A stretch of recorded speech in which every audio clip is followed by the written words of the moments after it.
Okay, so this video is about limit laws, or the laws of limits. And this is, we're supposing that this is true. Suppose that the limit of f of x as x approaches a, and that's a little arrow for approach. This little arrow there. For some reason it didn't come through very well. All those little arrows on the ends. So suppose that the limit of f of x as x approaches a and the limit of g of x as x approaches a exist, meaning the left and right hand limit of each function is the same number, so the limit exists. Then all these laws are true. I'm going to say this is law 1, law 2, law 3, law 4, law 5. Different books might have a different order, so it's not the same order everywhere. But this is what we're going to use the numbering for just to talk about it. So considering all that, considering that both of those exist, I could say that if I have the sum of two limits, sum of two functions, so the limit of as x approaches a of f of x plus g of x, then it's equal to the limit as x approaches a of f of x plus the other limit of g of x as x approaches a. So if I have addition here, this following limit, I can expand that to be addition of the first limit plus addition of the second limit. It works very intuitively.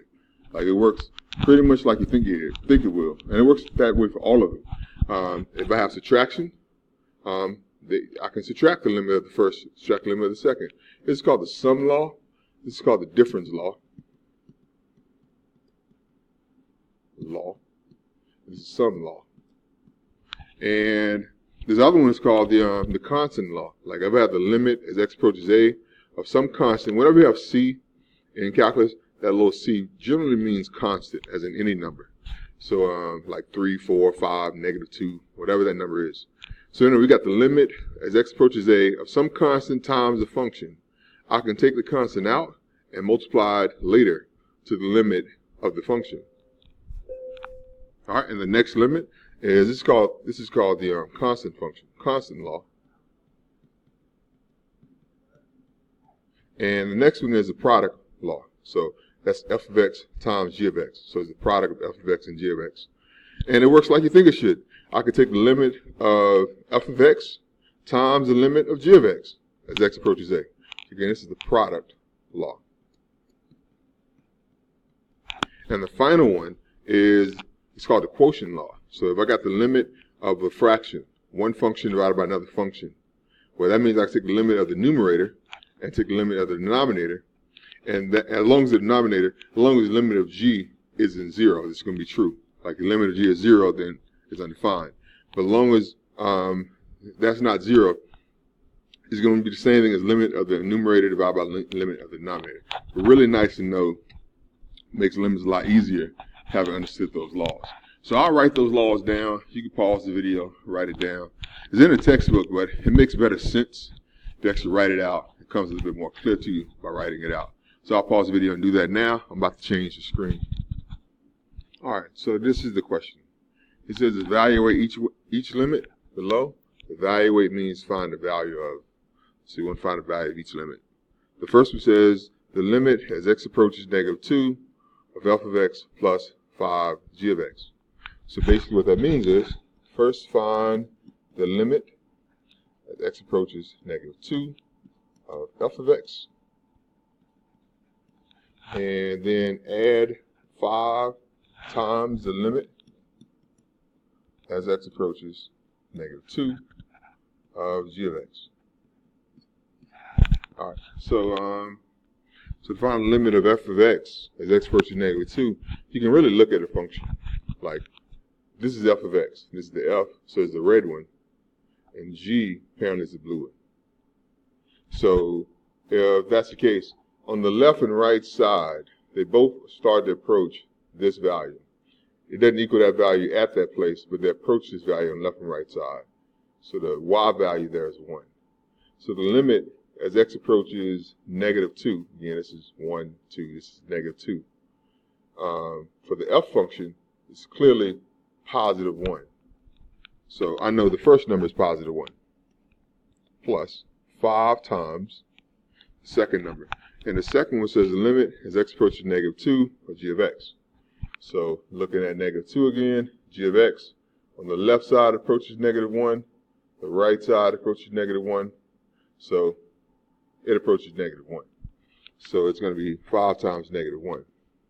So this value is 1 subtract 5 or -4. So that's the answer to the first one. The first one is clearly -4. I can see that using the graph. The second one says find the limit of f of x times g of x equals 1.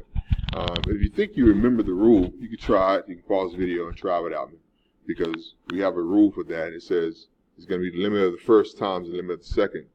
So it's basically going to be the limit as x approaches 1 of f of x times the limit as x approaches 1 of g of x. So I'll first find f of x limit as x approaches 1. So here's 1 for x, and as this function approaches 1, it clearly approaches this number, and that number is 2 on the y-axis. So the limit of f of x as it approaches 1 is 2. It's going to be times the limit of g of x as it approaches 1. And this is interesting because here's g of x, the blue one, and as you approach number 1, it's discontinuous, like it breaks apart. So as I approach 1 from the left, yeah, it's -2. As I approach 1 from the right, it's -1. Since on the left hand and right hand, they don't approach the same number, this limit doesn't exist. So because of that, the answer doesn't exist. So this limit does not exist because g of x doesn't exist. So the rule was, as long as f of x and g of x exist as x approaches that number, then you can actually find that limit. But in this case, since it doesn't exist, it has no limit.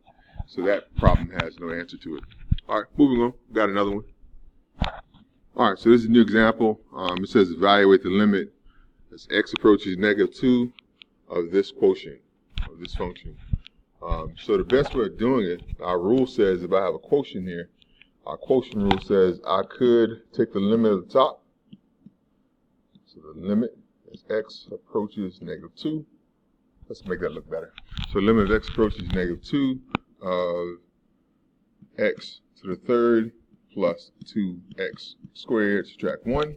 And I'll divide it by the limit as x approaches -2 of the denominator. So 5 subtract 3x. Now these are really easy because this function isn't a discontinuous function. Like, it doesn't have any vertical asymptotes in it. It doesn't have any holes in this graph. So this function alone, this part right here, doesn't have any holes in it. Now this thing might be discontinuous, this whole function together, but algebraically I can separate each limit. That saves some work. It makes it better. So I can take the limit of the top and the limit of the bottom.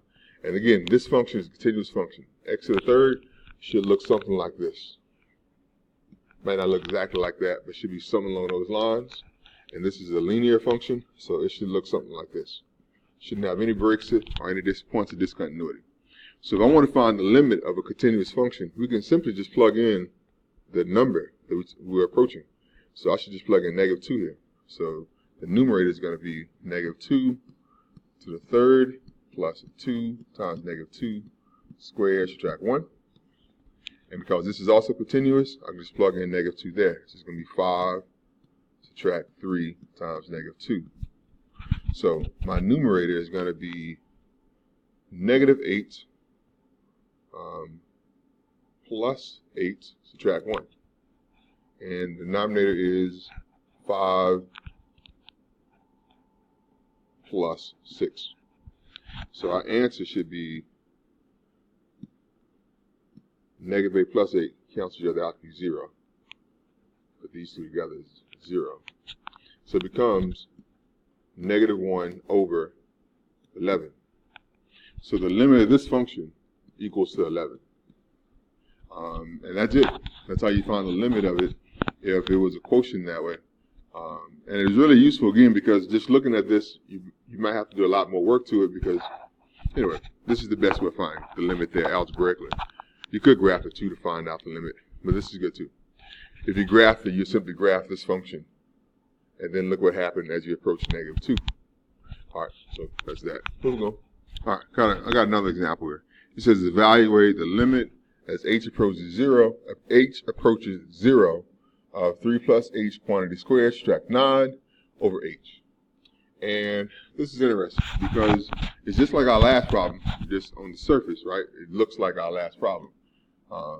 This is h as well. So if we try to start it off like our last problem, we probably hit a place where it causes issues. For example, I could say the limit as of 3 plus h squared, subtract 9, divided by, as h approaches 0, divided by the limit h approaches 0 of h. And both of those are continuous functions, right? Like this is a continuous function, it's just a parabola, because it's a quadratic function, just parabolas, it's continuous. And this is a linear function, it's just a line with a slope of 1 and y-intercept of 0. So you think you could find it. However, what is the value of this limit?